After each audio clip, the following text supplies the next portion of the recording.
baby. We out here. You see what's going on. We activated. We ain't playing no games. Today's guest on the platform, and coming across you, the very first thing that I noticed that kind of struck my attention is not only do you have what I would say, like, for the lack of better words, the beauty look, just for the lack of better words, walk with me. But when you open your mouth and you start rapping, you come with heat. You come with fire. You know what I mean? And you can stand in the ring with the best of the best from a lyrical standpoint, from an energetic standpoint, going throughout your history, as I said prior, just looking at some of the accomplishments that you've had, looking at your body of work. I'm talking project at the project at the project for years. You immediately just strike me as a person that definitely deserve your flowers, definitely deserve your recognition. So today we gonna do that, man. Today on the platform we got P. Dot. What's going on, sis? How you feeling? What's up? I'm blessed. I'm happy. That's what's up. That's we what's here. Up. I'm glad I'm glad and appreciative that that you consider the platform as one worthy to come sit down on. No doubt. I'm excited to do this interview, and let's get straight into it. All right, let's do it. In terms of one of the questions that I always ask people before we actually get into our interviews is, I want to know the vibes of the day. I want to know what's your mental space. You feel me? How was your day waking up today on this rainy day, if I should say? Well, I woke up excited, because I knew I had to be here. So I woke up, gave myself a little time. I ate nice little balanced breakfast, good space, good mind, good clear, what I'm saying? I'm happy in a good space today, Well, lately it's been like that for a while, but yeah, I'm in a good space. Absolutely. Absolutely. And for those who may not know, just kind of going a little bit into your origins and your beginnings. You come from that line of hip hop where Detroit was really spitting.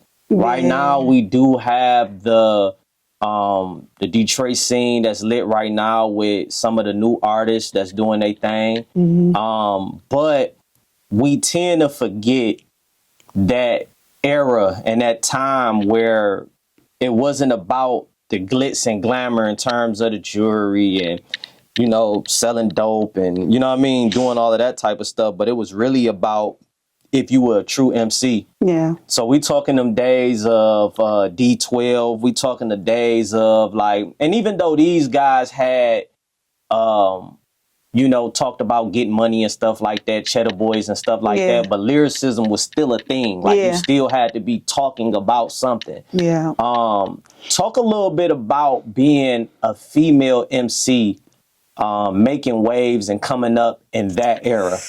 It was a lot to prove. That's first and foremost. And coming up in that era, it was more so about respect. It wasn't about promiscuity.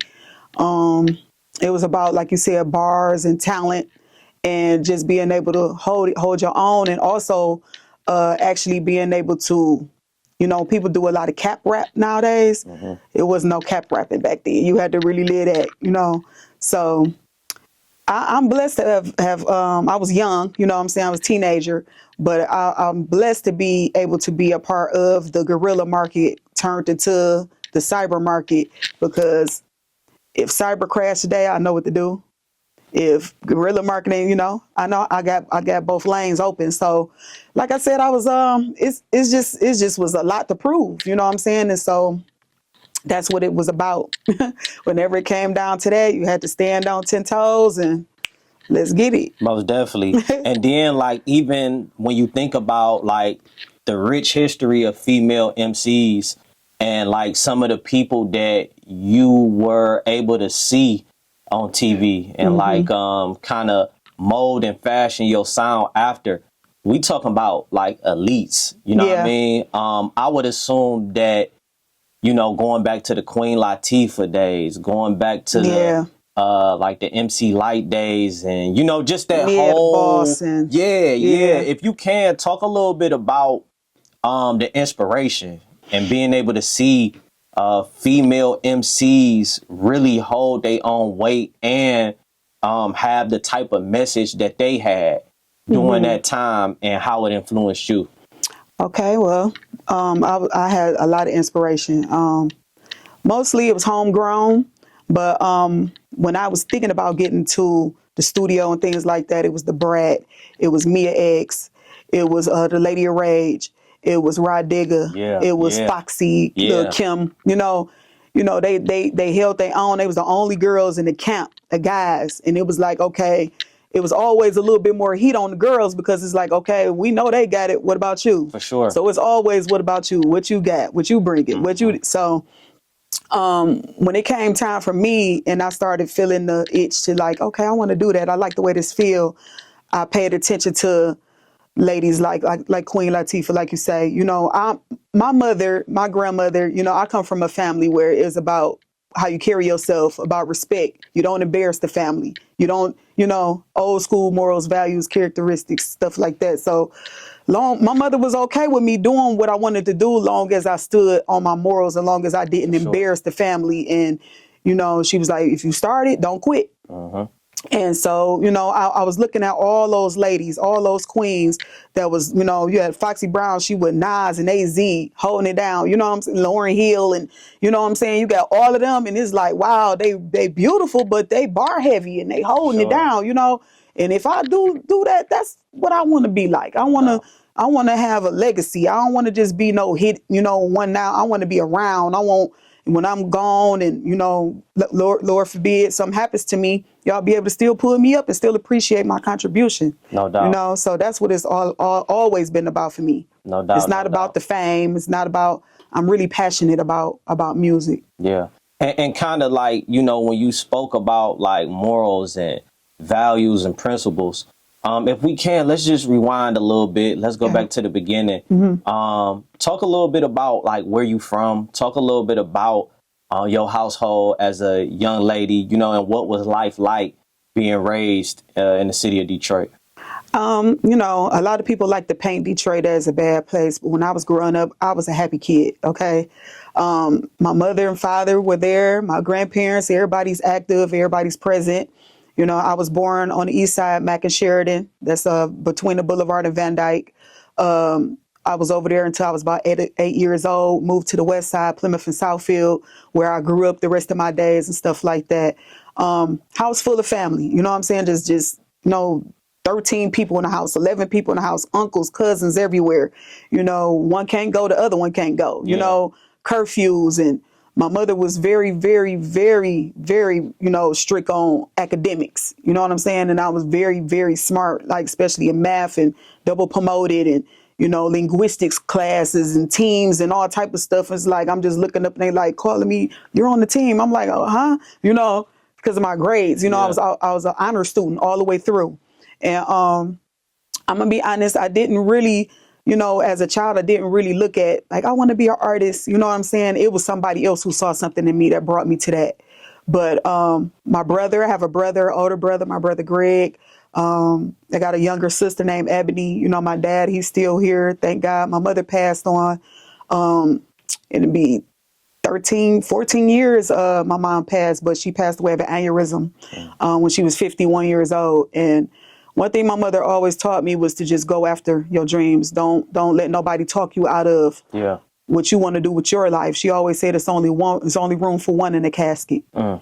So, you do what floats your boat. You do what get you up and going. Yeah. And I wasn't, I did want to be a doctor. I wanted to actually deliver babies, obstetrician. That was like a dream of mine. And then, like I said, somebody else brought me in there, and then it was like, oh, I like, poetry. I was always reading, good at reading and writing poetry and things like that. Never thought about music until I was about 14.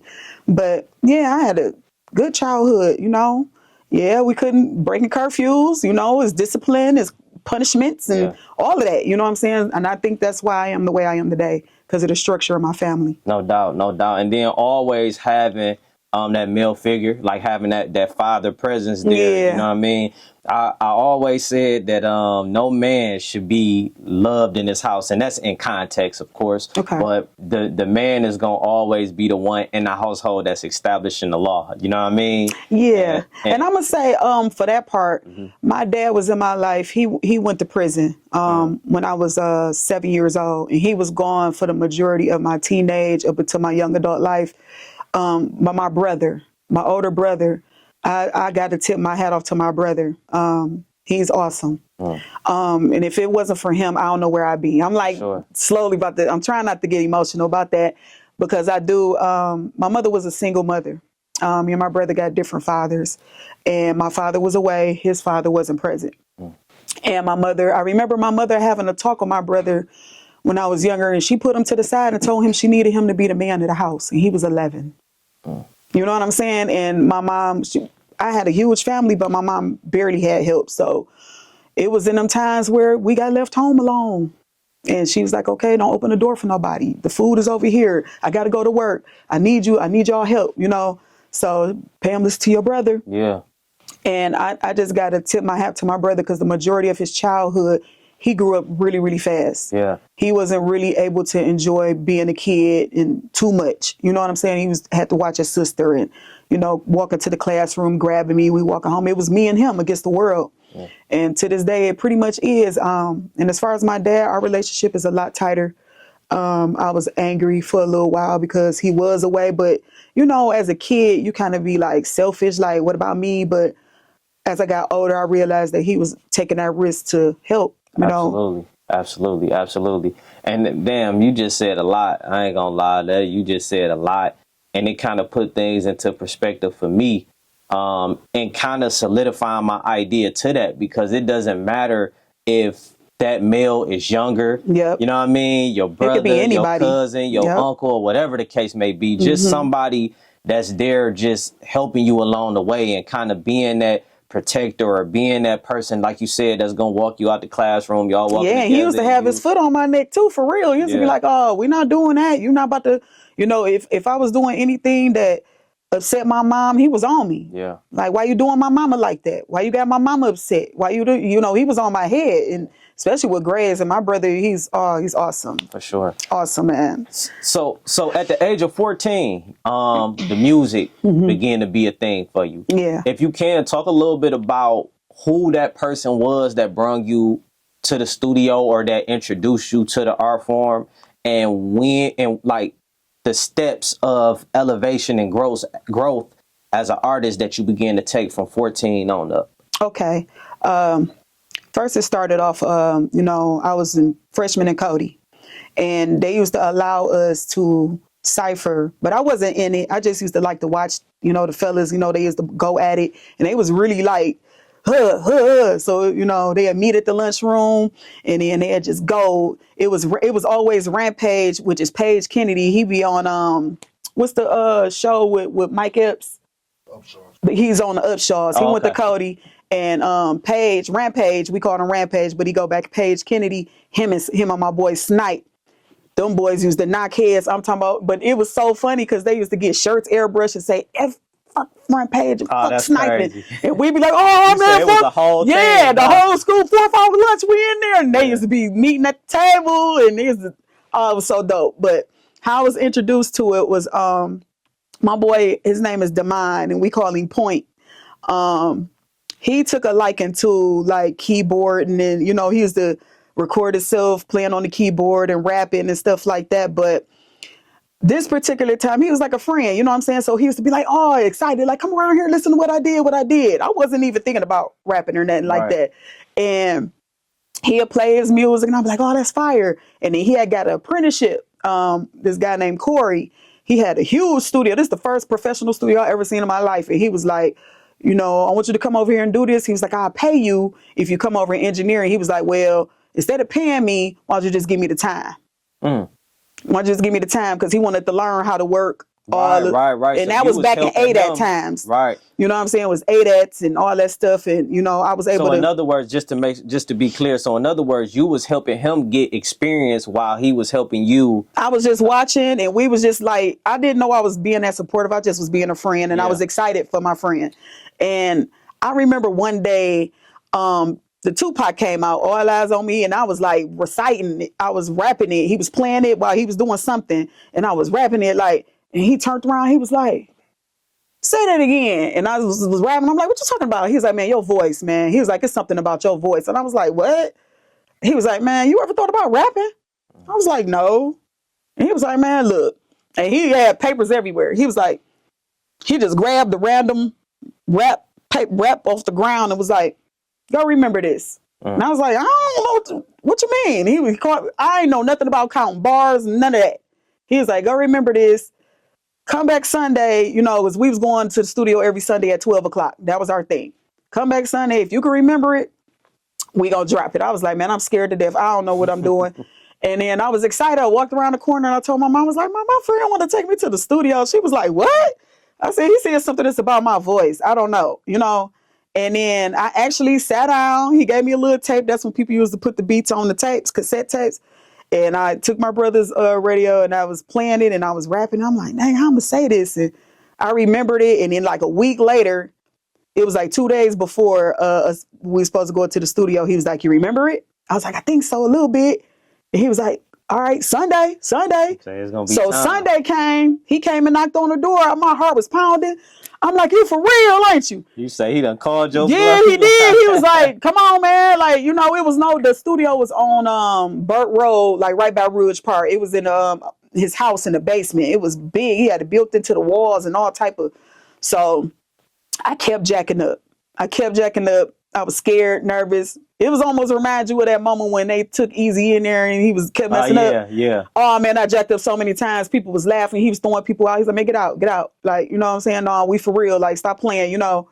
And it took a long time. And he was like, I finally got one verse out. And he was like, go to the gas station for me real quick. I was like, all right. So I'm walking. I came back. He already Tinkerbelled it up. Yeah. And he was like, press play. And I was like, that's me. First time hearing yourself and that's a thing for artists. When you hear yourself, there's one thing to rap. Yeah. But when you hear yourself on a track, it's different. Man, I was like, that's me. He was like, dog, I told you. And I was 14 at that time. And I was like, wow. I was like, dang. So I took the tape. And then I took it and let my brother hear it. And he was like, man, that's hard right there. And then he was like, man, you got to let mama hear it. I'm cussing and everything. I was like, I'm scared. I'm scared to let her hear it. She was like, y'all, I know y'all, you know, I know y'all be doing what y'all do anyway. Press play. And then I'm over there scared, heart, you know, beating. I think I'm going to get a whooping. She was like, I like it. She was like, you sound really, really good. She was like, that's something that you want to do? I was like, I don't know. And then I kind of was like, oh, I got excited. So the next week I went. I just kept going. And then he brought me he had an opportunity, which is my boy, his name, Mac. We call him Mac. And he had started a label called Live Action 247 Entertainment. And he already had the guys. It was Malik, but Malik's name wasn't Malik at the time. His name was Anguish. Mm-hmm. It was Anguish. It was Snipe. It was Trump Tight. It was two guys. It was Jeff Brown, rest in peace. And it was this other guy named Chico. He was like the hype man. And they was kind of spinning me in the beginning, like, man, a girl, like man, swear to God, man, you better listen to her. So long story short, he pulls Max to the side. Mac hear it, and Mac was like, bring her around. And when I came around there, he was like, I'm about to start a label. Would you be the first lady? I was like, you got to ask my mama. Straight up. Like, you got to ask my mama. I was 14. They was in their 20s. And mom said, yeah. She said, you better watch my baby. That's right. She said, don't let nothing happen. She looked at my boy Point, because he was the one who was bringing me in. She's like, all right, don't let nothing happen to my daughter. Watch her, this and that. I'm trusting you. That's right. And that's the rest, how P. Dot happened. And that's how it happened. So if I'm not mistaken, just for clarity purposes, like some of the people that got names like in the city now, right? If I'm not mistaken, didn't you go to school with like some of these people, or was like K-Deezy, if I'm not mistaken. Yep. Talk a little bit about like some of Elzai your from Slum Village. yeah, which are like man, Slum Village, man. I don't think they get the credit that they deserve. It's a lot of people that don't. Yeah, like But they definitely one of the ones though. Yeah, if you can, talk a little bit about, was this after like your meeting them? Was this after that situation that you just explained, like being 14? Elzai was basically, he wanted me to rap. He asked me to rap, but I was like, I was shy. Yeah. You know what I'm saying? He was like, come on, rap with us. And I was like, I don't want to do that, you know? And I'm like actually in a school paper before, you know what I'm saying? But I met him right when I was developing. I wasn't confident yet. You know what I'm saying? So I used to see him walking the halls. He always had a backpack on, always had his glasses on. He was always the same cool cat the whole time. You know, I didn't know that he was gonna be who he is today, but he was doing his thing then. K-Deezy, no, K-Deezy wasn't rapping at that time. He started doing his thing a little bit later with Made West and you know what I'm saying, Helliva and them. But they are older than me, you know what I'm saying? And I had actually met K-Deezy because he was talking to a friend of mine. But later on, I was like, wow, like he had said he was gonna rap, and I'm like, you know how everybody be like, I'm gonna be rapping, but drop a tape. Like, man, let me see. I'm just talking, you know what I'm saying? But he came through like boom with Helliva and all of them. I'm like, damn. Yeah, so Joy Road, he put Joy Road on the map for sure. Sure. Yeah, for sure. Yep. Yeah, and what's my man's name? Dwelve. Yeah. Dwelve was in the march. We was in a marching band together. I was in Major Red. He played the So he played you the brass. actually did. So although you didn't per se rap at that time, music has always been something that you had a love for. Yeah, I got an uncle that's cold on the bass. He passed away some years ago, but he was cold on the bass. He taught himself by ear. And my uncle, he was a percussionist, you know what I'm saying? And he was cold, like, you know, they was in the church and stuff like that. But I didn't never look at it like, you know, I know how to play the saxophone. I know how to play the snare, you know what I'm saying? But I don't pick it up. But yeah, it's always been rooted somewhere. But it took for me to go to school and get around all these people that was actually showing me what to do that ignited it. So in terms of your name, because I heard you say like that's when P. Dot began.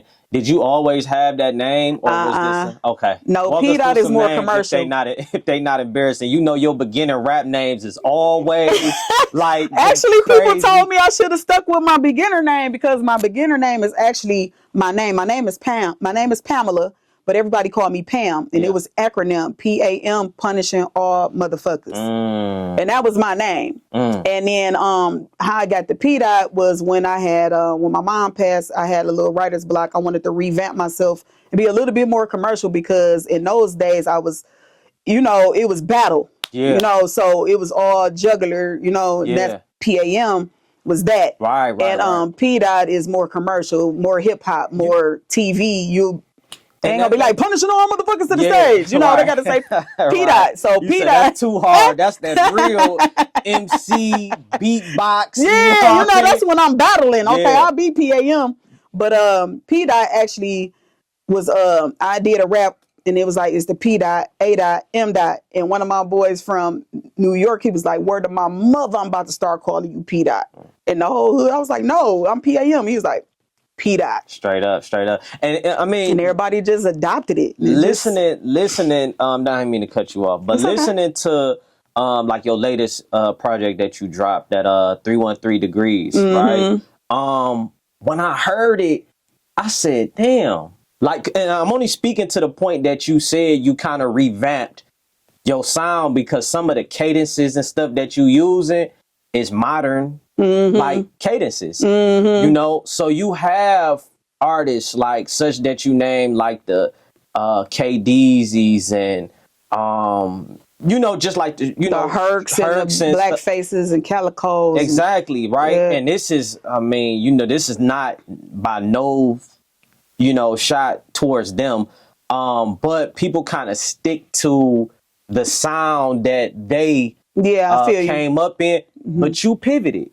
Yeah, I had to. If you can, talk a little bit about your ability to do it, and what inspired you to do? I think you kind of mentioned a little bit what inspired you to do it, but if you can talk a little bit about that. Well, the sound, it kind of it was a growing pain. I'll put it like that, because everybody, people are sensitive about their art. You know what I'm saying? But every 4 years it's a growth in the music. So it's new faces, it's new sounds, it's new this, it's new that. And I always I pay attention, but not pay attention. But it was my manager that was like kind of pushing me, like you could do a lot better. You could pen that better, And I was always, trying to find different ways to say a word, like, instead of saying cap, you know what I'm saying? Is other acronyms, there's other words you can use in place instead of saying the same thing. So I just started studying the greats, like, Kendrick Lamar, and I was listening to Nip and listening to Jay-Z, to, Scarface, what I'm saying? I like to tell stories. So I was like, okay, I want to be the female that's going to surprise people. Like, I'm going to look this way, and then they're going to be like, or they're going to hear me first and they're not going to expect me to look the way I look, or they going to see me and not expect for me to sound the way that sound. And I always want to be an element of surprise type of artist. I don't want to be boxed in, or nobody to be like, oh, she about to do this, I know what she finna do. Yeah, because I ain't gonna lie. That's why I said off the rip, I'm like, I didn't expect it. Like, I didn't expect that. Like, you know what I mean? Like, the bars and the modern cadence, you get what I'm saying? The beat selection. And then also, too, on the project, and I know I'm kind of fast forward, and we gonna go to it, but it was one song that specifically stood out to me. And be honest with you, I don't remember the name of it, but it was like a letter or a message to women in Flying Kites. Yeah. If you can, talk a little bit about your inspiration for that record, just to speak to women. We hear songs about men in prison and being in their dark times, but for you to kind of flip the script and speak to the women incarcerated. Yeah.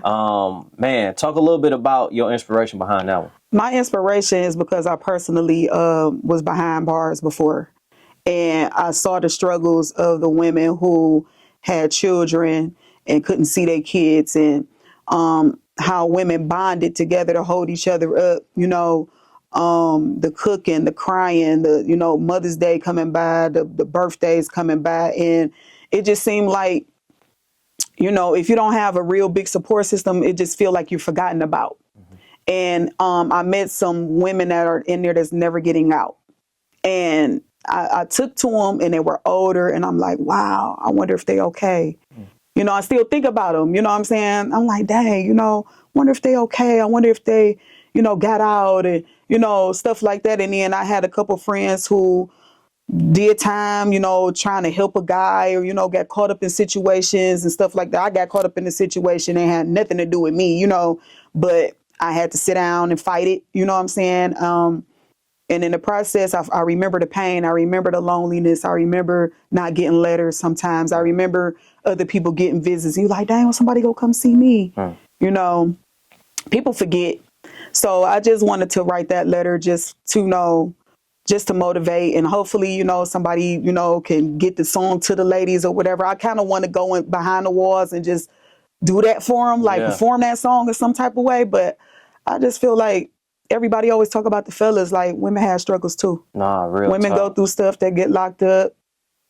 Real things talk. happen. Real talk. Being in that, circumstance, like you say, you've been in a position where you wasn't getting letters. You felt that pain. You felt, them lonely, days. Like, what was maybe like the most memorable experience in that situation? Either that you experienced or that you saw another woman experience in that type of, situation? I recall when they was about to release me, and I don't know why, but the older ladies in there, like the grandmothers and they took to me. I was young and I didn't understand. They was just like, come over here with us and, go play cards. Like, they was like kind of trying to keep me out of trouble and stuff, because I was upset. You know what I'm saying? I'm like, I'm not supposed to be here. And, it was all over my face. And they was like, they took to me, and when I found out that I was being released, I don't know how they did this, but they made a meal like it was Thanksgiving. I don't know where they got the bell pepper from. I don't know where they got the chicken from. They didn't like, I don't know. They was like making little calls and plays, and I had a job. I was working in the laundry. I was washing clothes, and then I came back to my room, and my bed was decorated, and it was like happy birthday, like because I got out right before my birthday, happy birthday and gifts, and I'm like, what the hell? Wow. And I come out, and it was like the older ladies, they had a little bit more pull with the CEOs or whatever. So whatever they arranged, I don't know, but they had called like count was clear or whatever. When I came out, they had a whole spread. Wow. Cheesecakes and shit. I'm like, not how the hell y'all make this? Ain't no refrigerators in here. Not the cheesecake. Yeah, like they making cheesecakes and pizzas, and I'm talking about all type of stuff. I'm like, what is this? How y'all make this? Ain't no how. And they like, oh, we took the garbage can to put ice in the bottom, put it in the bag, and stuffed it up under the ice, and that's our refrigerator. And they making makeup and that kind of fascinate me, like, because I hear stories about men all the time, but women, like, I think women is highly forgot about, and they a lot more nurturing. And it's like, because I hear the stories about guys being locked away. It's hella aggressive. Like the stories I be hearing, it's like y'all do a lot of fighting and a lot of this and a lot of that, but it's in there like it's nurturing. You know what I'm saying? Because it's grandmothers and great grandmothers and it's old people, young, blind. Like, you would be surprised. Like, how's you locked up and you can't even see what you do? You know what I'm saying?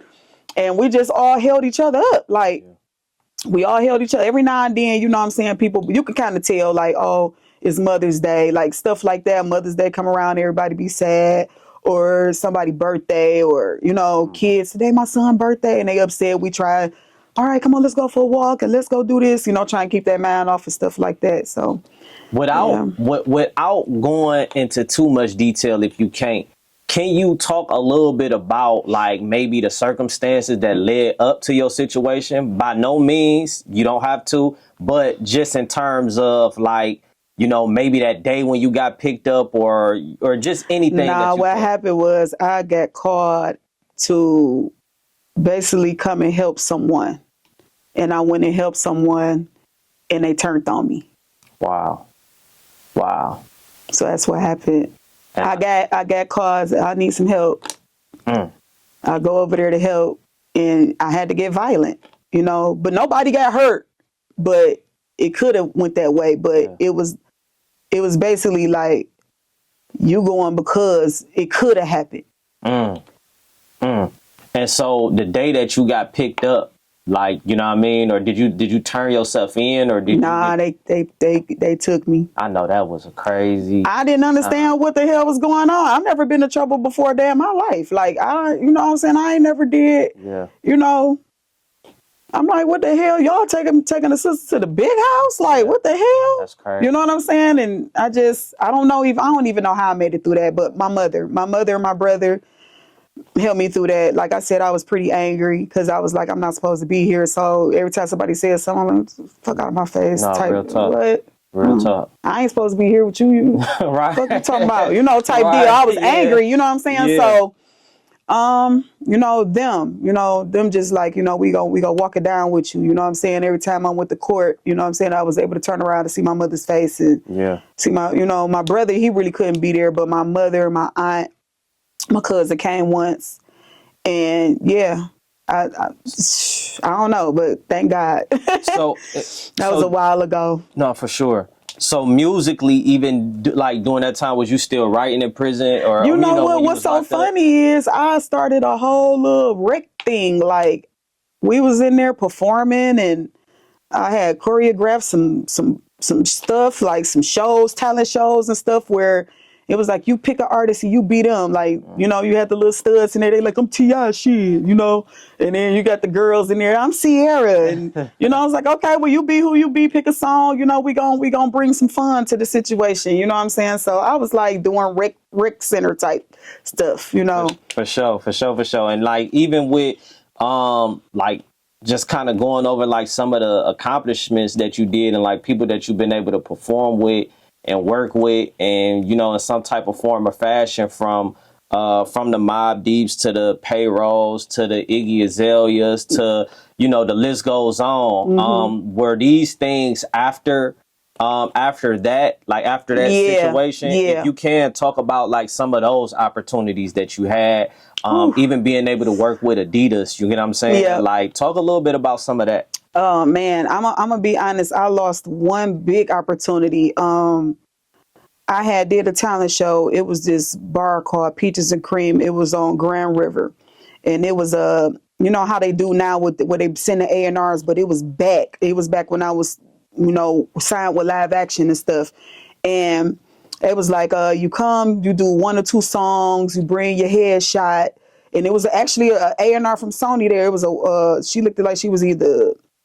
Korean or something, you know, and you just came in there and rocked out. So, okay, I went in there. I had made the song called Adidas. And it was like, you know, basically, you know, a revamped version of back in Run DMC, but it was like, you know, all day in Detroit is all saucy instead of all day I dream about sex. I made it a Detroit thing. And around that time, I wore Adidas all the time, head to toe, like Adidas, Adidas, Adidas, Adidas, Adidas. And I went in there and I did this song.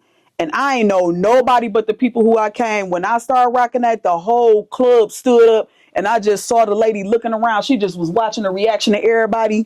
And when I got done, I went over there and I handed her my info and I left. And this happened right before I caught that charge. Oh my God. Maybe a week later, I got a letter in the mail. Wow. And it said Sony on it. And I called my CEO. I was like, I got a letter from Sony. He was like, swear to God. I was like, pull up. I'm talking about, I woke my mom up. I was like, Mom, remember the show? And she was like, yeah. I was like, they fucking with me. I'm like, yeah. I'm like, they want to. She was like, well, swear to God. And I called. I'm talking about it. And it was like a list of things that she said she wanted. She was like, I need a professional photo shoot because it was just a little picture. I need that. I need a bio and all that other stuff. I ain't know nothing about that, but one of my boys on my team knew about it. He was like, okay, I'm gonna get you bio. I'm like, I don't know nothing about that. Electronic, you know, EPKs but the EPKs at that time was just like flyers at that time, almost like a poster type of deal. We had to put all that in a manila envelope and send it off. And I caught my case. And I lost contact with that lady. Man. I don't even know how to find her if I wanted to. And that would have been, I would have took off. I would have been out of here. Yeah, I'd have been out of here because she was like, she just, in the letter, it was like the crowd, the reaction, you know, your look, your sound, you know, and that was when the girls was kind of coming in, like, you know what I'm saying, the femcs was kind of coming in and they was like little hungry for some girls.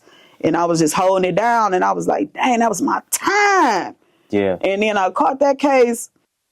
And then when I came out, my mother had passed away a couple years, maybe 3 years after all of that. And I had a writer's block out of this world. I could not write anything. I could not sit down to come up with nothing. And the reason why, so my CEO of Live Action Mac, he ended up catching a Fed case. And it was all during the time my mama passed. He caught the case. The day that we did Summer Jams, the feds hit the block and took all of them. And we was like, what we supposed to do? He like, go do the show. They taking him away. And we like, huh? Like, we can't do this without you. He like, no, go do it. So-and-so, stand in my place. I'm talking about, we got shambles. Like, and we went and did this show. And all I know is after that, he got out of jail and he was like, came and knocked on my door. And I was like, he was like, look, let's get this one last real shot. One real shot. Because I was done. I'm like, I'm not doing nothing else. I'm not crew hopping. I'm not one of those. I'm not a traitor. I'm not going over there. Everybody wanted me to come too. I'm talking about from the Bylug to the Rock Bottom to all of them. They like, that. I'm like, nah, I'm waiting on my guy. If he don't want to do it, then I'm go solo. But I was the hungriest out the crew. Like, I was hungry. I'm like, I had a dream. I'm going to tell you what knocked my writer's block out. My mother was visiting me a lot in my dream. She still do to this, you know, to now. But she was visiting me a lot because it was fresh and I was hurt. And she told me in my dream, do it now or not at all. And that was after the visit from my CEO at the moment. And I was like, Mom, I was like, my mom said, do it now or that. I was talking to my brother. He was like, well, what you gonna do? I was like, I'm gonna do it. Nah, for real. And then I just came out full throttle, like, boom, my name changed, a whole different look. You know what I'm saying? I was going through a rebrand.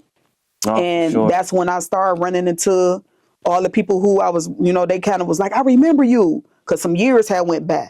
And they was like, oh, you was with Live Action, or you was rapping with Malik and Jeff Brown and them. I'm like, yeah, you know what I'm saying? So they still had a level of respect for me from my old work, but I had to prove myself again. So and you definitely did it. Like looking at from like 2019 all the way up to like now, like I'm talking about like back to back. That's management. That was management. Like it just goes on. So like just to name like some of the things, you got the Snapdragon. Yeah. If Body and Bars. Yeah. Pushing my pen. Yeah. Like, and it just goes on, like, and leading all the way up into, because I kind of want to get into a little bit about the inspiration behind your latest project. What was your mental space? 313 Degrees. Yeah. What was your mental space in this one? I was going through a lot at that time. I was not in the happiest of spaces. And a lot of the times when I go through things, I bottle stuff in. I really don't talk about it, but it'll snowball and it'll come out like boom. You know what I'm saying? So I was having a lot of explosive moments. You know what I'm saying? And, you know, I thought that people didn't pay attention, but my manager was like, we need to go in the studio. You need to get that out. Like, you know, because I was just upset and I was having a lot of grievances I was upset about the way the industry, you know, the way the city moving. You know what I'm saying? I'm like, why, you know, like they sleeping, like, you know, I was pissed off, like, y'all like that shit? Yeah. Like, you know, yeah, y'all better fuck with me. Like, you know what I'm saying? I was pissed off. I had a chip on my shoulder. And he was just like, we need to go to the studio. We need to go to the studio. That's always been my therapy. So anytime I got in the studio, I was able to just scream. You know, you behind them, scream as loud as you want to, say what you want to, you know, and I always feel better leaving out. And it just went from one session, 2 sessions to, I'm like, wow, we ended up with whole projects just off of one session, 15-hour session, 12-hour blocks. You come out with a whole project. For sure. And if I may, like, what was that thing that, or is that thing that you kind of don't like, and name maybe some things that you do like about the music scene right now in Detroit? Currently right now, what I do like about is the unity that's finally starting to happen, but I see it more so in the guys than the girls.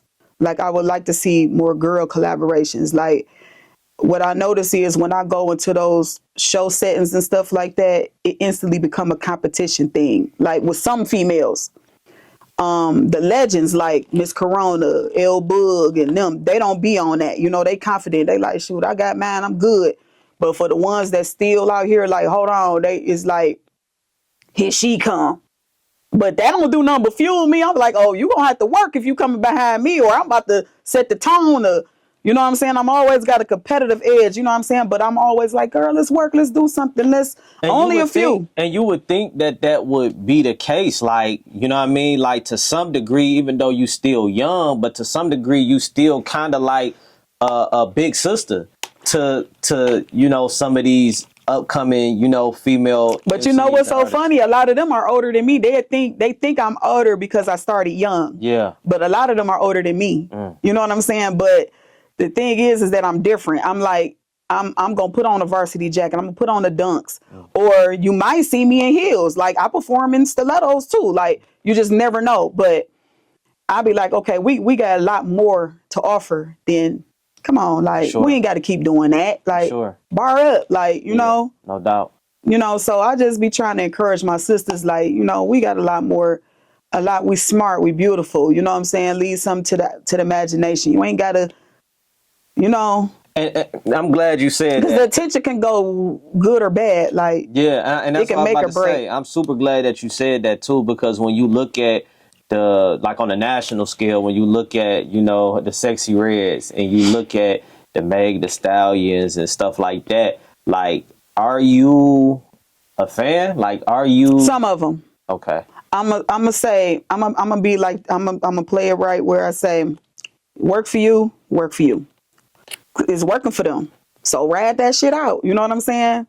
This works for me being authentic, me being myself. You know what I'm saying? They might be being themselves. I don't know them. You know what I'm saying? But that might really be them. They might really be some hood rats, or right? Really be like, fuck that nigga, where the money at type. You just never know till you actually meet them. But like, Meg Thee Stallion really got bars. You know what I'm saying? And she, you know, she just got sex appeal, and, you know, she do her thing. But I'm a fan of a lot of it, and some of it I'll be like, Nah. because it some of it pit us against each other a lot. Like I don't like the way women get pit against each other. You know, it's like it's room for everybody. Just like how you got the Icewear Vezos, the Baby Monies. They all on stage rocking 42 Doug and the East Side Cheddar, all of them. They on stage together getting money. Why we can't do that? Why when it comes to the females,